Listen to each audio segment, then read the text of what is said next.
ഇന്നലെ രാത്രി അസ്മ എന്ന് പറയുന്ന പെൺകുട്ടി പ്രസവിക്കുകയും പ്രസവത്തിനിടയിൽ മരിക്കുകയും ചെയ്തു. അത് വീട്ടിലായിരുന്നു പ്രസവം, ഹോസ്പിറ്റലിലല്ല പ്രസവിച്ചത്. അത് ഭർത്താവായ സിറാജുദ്ദീൻ ഉസ്താദാണ് ഈ അസ്മ എന്ന പെൺകുട്ടിയുടെ ഭർത്താവ്. അപ്പോൾ ഇവർക്ക് ഈ കുട്ടിക്ക് 5ാമത്തെ പ്രസവമായിരുന്നു. 4 വീട്ടിലായിരുന്നു എന്നാണ് അറിയപ്പെടുന്നത്. 4 പ്രസവവും വീട്ടിലായിരുന്നു. അപ്പോൾ ഉസ്താദ് വിചാരിച്ച് കാണും 5ാമത്തതും വീട്ടിൽ പ്രസവിക്കും എന്ന് വിചാരിച്ചിട്ടുണ്ട്. അങ്ങനെ ഇന്നലെ ആ പെൺകുട്ടി പ്രസവിക്കുകയും അത് ഈ പെൺകുട്ടിയുടെ വീട്ടിലല്ല, ഈ ഉസ്താദും ഭാര്യയും മക്കളും വാടകയ്ക്കാണ് താമസിക്കുന്നത്. പ്രസവിച്ചതിന് ശേഷം കുട്ടിയുടെ ഫോട്ടോ സ്റ്റാറ്റസ് ഇടുകയും ചെയ്തു എന്നാണ് അറിയപ്പെടുന്നത്. ഈ കുട്ടിയെ പെരുമ്പാവൂർ സ്വദേശിയാണ്. അപ്പോൾ ഈ പെരുമ്പാവൂരുള്ള വീട്ടിലേക്ക് ഈ കുട്ടിയെ മരിച്ചതിന് ശേഷം ഉസ്താദ് കൊണ്ടുപോവുകയും പക്ഷെ ആരെ അറിയിക്കുന്നില്ല. ഈ കുട്ടി ഗർഭിണിയാണെന്ന് പോലും ഒരു നാട്ടുകാരാവട്ട് ആരും അറിഞ്ഞിട്ടില്ല. ഒന്നീ ആശാവർക്കറെ അറിയിക്കും, അല്ലെങ്കിൽ ഹോസ്പിറ്റലിൽ ചികിത്സ തേടൂലേ. പ്രഗ്നൻ്റ് ആണെന്ന് അറിയുന്ന മാസം തൊട്ട് ഹോസ്പിറ്റലിൽ ചികിത്സ തേടാറുണ്ട്.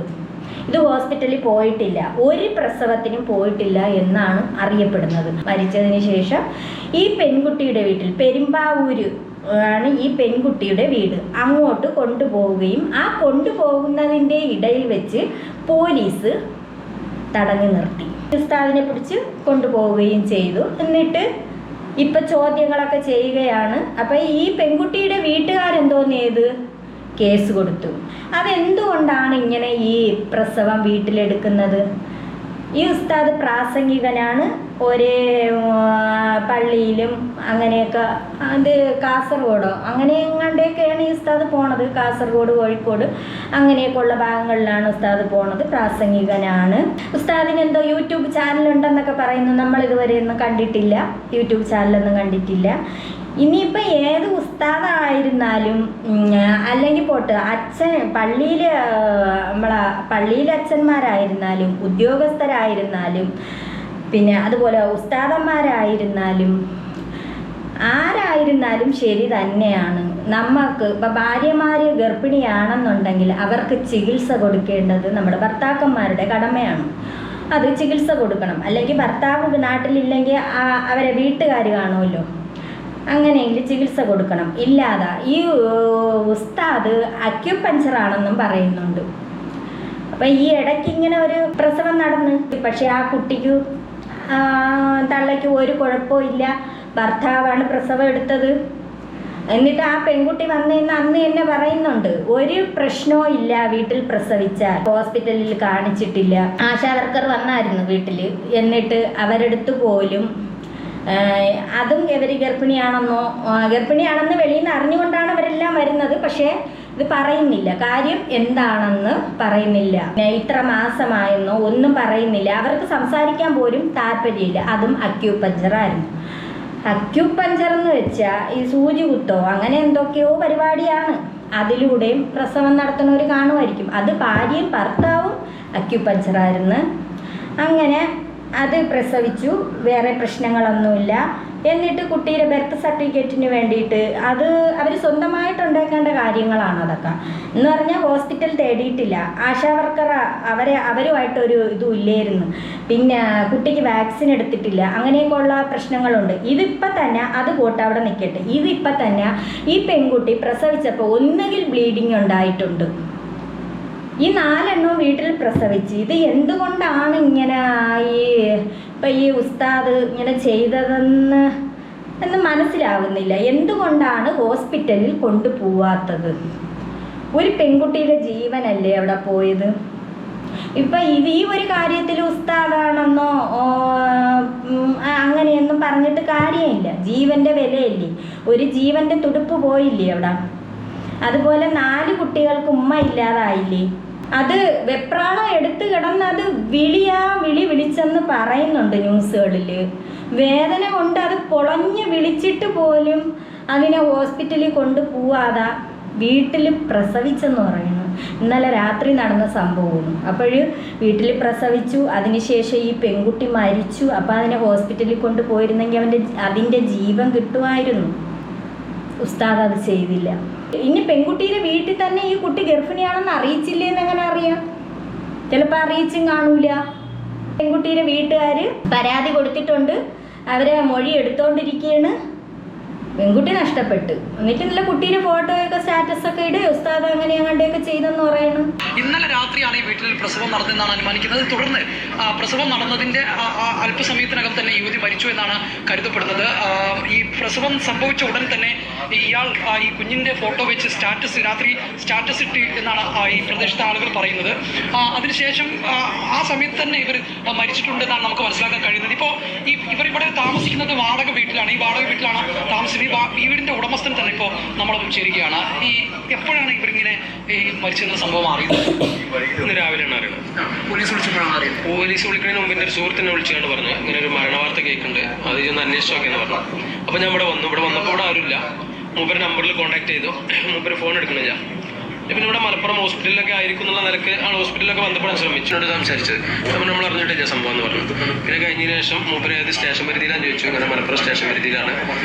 പിന്നെ മൂപ്പര് ഫോൺ കട്ട് ചെയ്ത് തിരിച്ചു വിളിക്കാമെന്ന് പറഞ്ഞു. പിന്നെ വേറൊരു പോലീസാണ് നമ്മൾ വിളിച്ചത്. പിന്നെ വിളിച്ചിട്ട് പറഞ്ഞു ഇങ്ങനെ ഇതിൻ്റെ മൂപ്പര ID പ്രൂഫുകളോ അങ്ങനെ വല്ലതും ഉണ്ടോയെന്ന് ചോദിച്ചു. അങ്ങനെ മൂപ്പര ID പ്രൂഫുകളൊക്കെ കൊടുത്ത് ലൊക്കേഷനും ഇവിടെ അഡ്രസ്സുകളൊക്കെ കൊടുത്ത് അത് കഴിഞ്ഞതിന് ശേഷം മലപ്പുറം സ്പെഷ്യൽ ബ്രാഞ്ചിൽ നിന്ന് വിളിച്ചു. ഇതേമാതിരി അഡ്രസ്സും കാര്യങ്ങളൊക്കെ അവരും ചോദിച്ചത്. അഡ്രസ്സൊക്കെ കൊടുത്ത് അത് കഴിഞ്ഞ് അപ്പോഴാണ് നമ്മൾ ഈ മരിക്കണ വിവരം നമ്മൾ അറിയണത്. ഇങ്ങനെ മരിച്ചേക്കണമെന്നുള്ളതും ഇങ്ങനെ പെരുമ്പാവൂർക്ക് അവർ മറവ് ചെയ്യാൻ വേണ്ടി കൊണ്ടുപോയതാണ്. അവിടെ നിന്ന് ആണ് ഇതിങ്ങനെ. ഇവിടെ ആരും അയൽവാസികളെ പോലും അറിയിക്കാതെ ആരും അറിഞ്ഞിട്ടില്ല. അയൽവാസികൾ ഇപ്പോഴും ഒരു കുഞ്ഞുങ്ങൾ പോലും ഈ വാടകയ്ക്ക് താമസിക്കുന്ന ആ സ്ഥലത്ത് അയൽവാസികൾ പോലും അറിഞ്ഞിട്ടില്ല. ഇതിൻ്റെ ഓണറാണ് ഇപ്പോൾ സംസാരിച്ചത്. അവർ വാടകയ്ക്ക് താമസിക്കുന്ന വീട്ടിൻ്റെ ഓണറാണ് സംസാരിച്ചത്. ആ ഓണർ പോലും അറിഞ്ഞിട്ടില്ല ഈ പെൺകുട്ടി മരിച്ചതാ, ഇങ്ങനെ ഒരു പ്രസവം നടന്നതാ, അതിന് മുമ്പേ അവിടെ വന്നു പോയതാണ്, ഗർഭിണിയാണെന്ന് പോലും ഈ ഓണർ പോലും അറിഞ്ഞിട്ടില്ല. ഉസ്താദ് ആരെടുത്തും പറഞ്ഞിട്ടുമില്ല. അപ്പം സത്യം അങ്ങനെയാകുമ്പോൾ ഉള്ളത് പറയാമല്ലോ, വെളിയിൽ ഇറക്കൂലായിരുന്നായിരിക്കും, വീട്ടിനകത്ത് തന്നെ പാർപ്പിച്ചിരുന്നായിരിക്കും. അതെന്തോ ആവട്ടെ നമുക്കറിയണ്ട, അതൊക്കെ അവരൊരു ഇഷ്ടം. എന്നാലും കുറച്ചൊക്കെ ഒന്നൊരിത് വേണ്ടേ? നമ്മളെയൊക്കെ എല്ലാവരെയും അറിവ് പറഞ്ഞു തരണ ഉസ്താദന്മാർ ഇങ്ങനെ കാണിച്ചാൽ പിന്നെ എന്താണ് ചെയ്യണത്? ഇത് അപൂർവം ചിലരെ ഇങ്ങനെ കാണിക്കുള്ളൂ. ചിലർ ഉസ്താദായിരുന്നാലും അല്ലാതെ ഉള്ളവരായിരുന്നാലും അപൂർവം ചിലർ മാത്രമാണ് ഇങ്ങനെ. അല്ലാത്ത എത്രയോ നല്ല ഉസ്താദന്മാർ പറഞ്ഞു തരണ കാര്യങ്ങളുണ്ട്. ഈ 4 കുട്ടികൾ അത് കുഞ്ഞു കുട്ടികളായിരിക്കും എന്ന് പറഞ്ഞാൽ അവിടെയൊക്കെ ആകുമ്പോൾ എനിക്ക് തോന്നണ് കൊച്ചു പ്രായത്തിന് തന്നെ വലിയ വ്യത്യാസം വരില്ല. ചിലപ്പോൾ 1 വയസ്സിൻ്റെയൊക്കെ ഇളമയിട്ടായിരിക്കും. 5ാമത്തെ പ്രസവമായിരുന്നു. ദയവ് ചെയ്ത് ആരും ഇങ്ങനെയൊന്നും ചെയ്യരുതേ. ഹോസ്പിറ്റലിൽ ചികിത്സ തേടിയിട്ടില്ല. അപ്പം മറ്റേ ഞാൻ പറഞ്ഞ അക്യുപഞ്ചർ ചികിത്സ ആയിട്ടുള്ള ഇതാണെന്നാണ് ഇപ്പം അറിയപ്പെടുന്നത്. 2-3 വർഷമായിരുന്നു തോന്നുന്നു. പ്രസവത്തോടു കൂടി ഒരു പെൺകുട്ടി മരിച്ചായിരുന്നു. അങ്ങനെ ഭയങ്കര വിവാദമൊക്കെ ആയി. അതും ഇതായിരുന്നു. ഇങ്ങനെയൊക്കെയുള്ള കാര്യങ്ങൾ ഒന്ന് ദയവ് ചെയ്ത് ആരും ചെയ്യാതിരിക്കുക. ആശാ വർക്കറും ആരും ഒന്നും അറിഞ്ഞില്ല. ഈ കുട്ടി ഗർഭിണിയാണെന്നുള്ള വിവരം അറിഞ്ഞില്ല.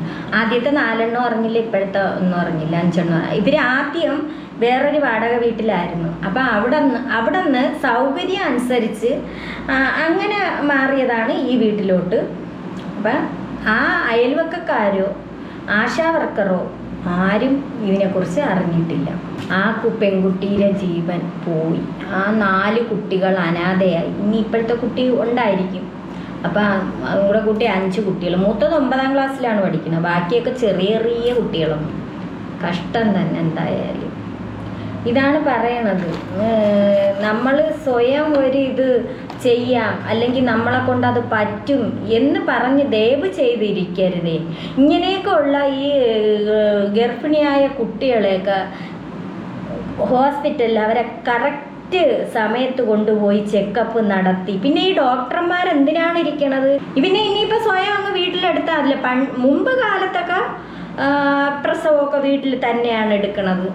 അന്നൊന്നും കുഴപ്പമില്ല. അന്നൊക്കെ എന്ന് പറഞ്ഞാൽ എനിക്ക് അറിഞ്ഞൂടാ. അവരെ ഈ കഴിക്കണ ഫുഡിൻ്റെ ആയാലും എല്ലാമൊക്കെ ആയിരിക്കും പണ്ടത്തെ കാലത്ത്. കുട്ടി ജനിച്ചു കഴിഞ്ഞാൽ അതിന് വാക്സിൻ എടുക്കണം. ഈ അക്യൂപഞ്ചർ നടത്തണ എല്ലാവരും ഇങ്ങനെ തന്നെ പറയണത്, വാക്സിൻ എടുത്തുകൂടാ, അതിൻ്റെ ഒന്നും ആവശ്യമില്ല. നാളൊരു പെൺകുട്ടി വന്നിന്ന് പറയണ കേട്ടാ, വാക്സിൻ എടുത്തുകൂടാ, അതിൻ്റെ ഒരു ആവശ്യമില്ല, എൻ്റെ ഭർത്താവാണ് പ്രസവം എടുത്തത്. അപ്പം രണ്ടുപേരും ഇത് പഠിച്ചിട്ടുണ്ട്. എന്തെങ്കിലും ഒന്ന് സംഭവിച്ചു പോയാൽ ഇനി എടുക്കുന്നില്ല എന്നാണ് പറയണ. കുട്ടിക്ക് യാതൊരു കുഴപ്പവും ഇല്ല, സുഖപ്രസവമായിരുന്നു, പൊക്കിൾ കൊടി ബ്ലേഡ് കൊണ്ട് കട്ട് ചെയ്ത് മാറ്റി എന്നൊക്കെയാണ് പറയണത്. ഇതാണ് കണ്ട, ഇതും കൂടെ കൂട്ടി രണ്ടാമത്തെ മരിപ്പാണ് കേൾക്കുന്നത്. ഇതിന് മുമ്പ് ഒരു മരിപ്പ് കിടന്ന് ഭയങ്കര വിവാദമൊക്കെ ആയതാണ്. അതിനുശേഷം എന്താ ഇപ്പം രണ്ടാമത്തെ മരിപ്പാണ് നടക്കുന്നത്. ഈ പൂർണ്ണ ഗർഭിണി ആയിരിക്കും മുമ്പ് തന്നെ ഈ മാസം തോറുമുള്ള ചെക്കപ്പൊക്കെ നടത്തി കുട്ടിക്ക് അനക്കം ഉണ്ടാ, അതെങ്ങനെയാണ്, തള്ളയ്ക്ക് വല്ല പ്രശ്നമുണ്ടാ എന്നെല്ലാം ഒന്ന് ചെക്കപ്പ് ചെയ്ത് നോക്കണം. എന്നിട്ട് കറക്റ്റ് ഈ കുട്ടിയുടെ ഡേറ്റ്, ഹോസ്പിറ്റലിൽ പോയാലേ കറക്റ്റ് ഡേറ്റ് അറിയത്തുള്ളൂ. ഇത് ആ പെൺകുട്ടി നിലവിളിയായിരുന്നു എന്ന് പറയണു. നിലവിളി എടുത്താണ് അത് പിന്നെ അവസാനം പ്രസവിച്ച് മരിച്ചെന്ന് പറയുന്നു. കഷ്ടം, അതിൻ്റെ ഉയിര് പോയി. ഇനി എങ്ങനെയൊന്നും സംഭവിക്കാതിരിക്കട്ടെ. എല്ലാവരും എല്ലാ കാര്യങ്ങളും, ഒരു മരിപ്പ് നടന്നാലും ഇത് തന്നെയാണ് പറയണത്, ഇനി ഇങ്ങനെയൊന്നുള്ള സംഭവങ്ങൾ സംഭവിക്കാതിരിക്കട്ടെ എന്നെല്ലാവരും പറയും. പക്ഷേ വീണ്ടും ഇത് തന്നെയാണ് നടക്കുന്നത്. നമ്മുടെ നാട്ടിൽ ഇത് തന്നെയാണ് നടക്കുന്നത്.